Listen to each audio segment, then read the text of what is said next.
Have you ever seen or walked past an abandoned building in your city? How does it make you feel? How does this affect your impression of the city? Studies have shown that 41% of abandoned buildings in Austin, Texas, could be entered without use of force, and of those unsecured buildings, 85% showed evidence of illegal activities. These same percentages are similar in most cities in the U.S., if not all. Today, we're going to talk about an issue that affects the heart of many American cities, abandoned buildings, and why it's especially urgent in Detroit, Michigan. At first glance, a vacant house or boarded-up structure might not seem like a big deal, but abandoned buildings are far more than just empty spaces. They represent danger, decay, and lost potential. Detroit has tens of thousands of abandoned properties, a legacy of decades of economic decline, population loss, and disinvestment. Since its peak in the 1950s, Detroit's population has dropped by over 1 million people.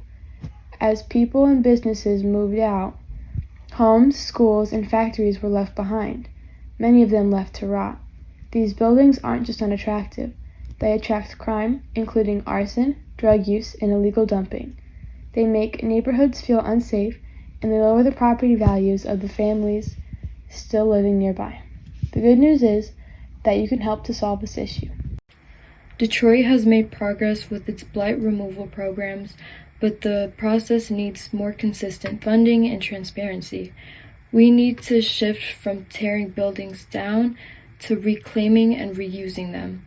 Many vacant buildings, especially historic homes or commercial spaces, can be renovated and repurposed.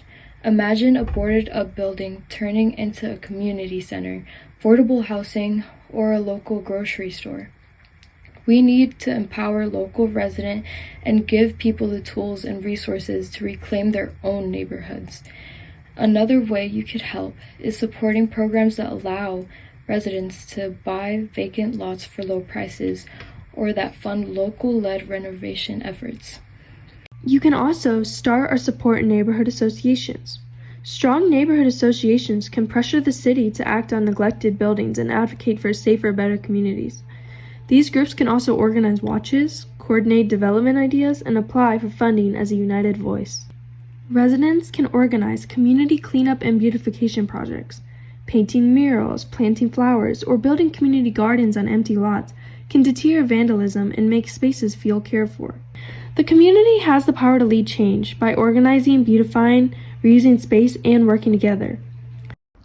Hi, Dad. Can you introduce yourself? My name is Neil Ingram, and I'm the property manager of a housing complex in the Northwest Goldberg neighborhood called Dream Troit. Can you tell us a little bit more about what Dream Troit is?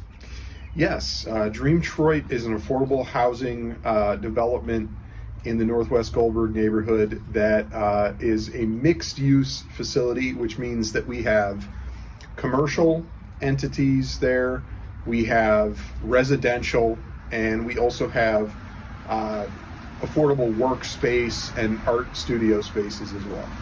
Can you explain how Dream Troit became Dream Troit? So it's been a long road. The building itself was built in 1907. It was a series of different automotive factories. Lincoln and Ford both operated warehouses there, manufacturing facilities. And then later it was grocery distribution warehouses. But it went vacant for some time. During that time, a recycling program began operating in the space, but the building itself was falling apart and dilapidated, and with Detroit changing, we had to kind of take a new approach, and so we sought funding to redevelop the building as mixed-use residential. How do you think abandoned buildings affect a community or a city? Well, obviously, the first thing that people notice about abandoned buildings is they're typically unkept, and so they're unsightly. A lot of people don't like to see that in their neighborhoods or in their communities. Secondly, they can sometimes attract crime. Like in our neighborhood here at our house where we're sitting right now, we have an abandoned school behind us. And for many years, we've had to kind of keep an eye on that and board it up because it's oftentimes opened, and it's just not a safe place for people to be. And so certainly abandoned buildings can be a problem for healthy communities. Detroiters can turn abandoned buildings from a burden into an opportunity for renewal.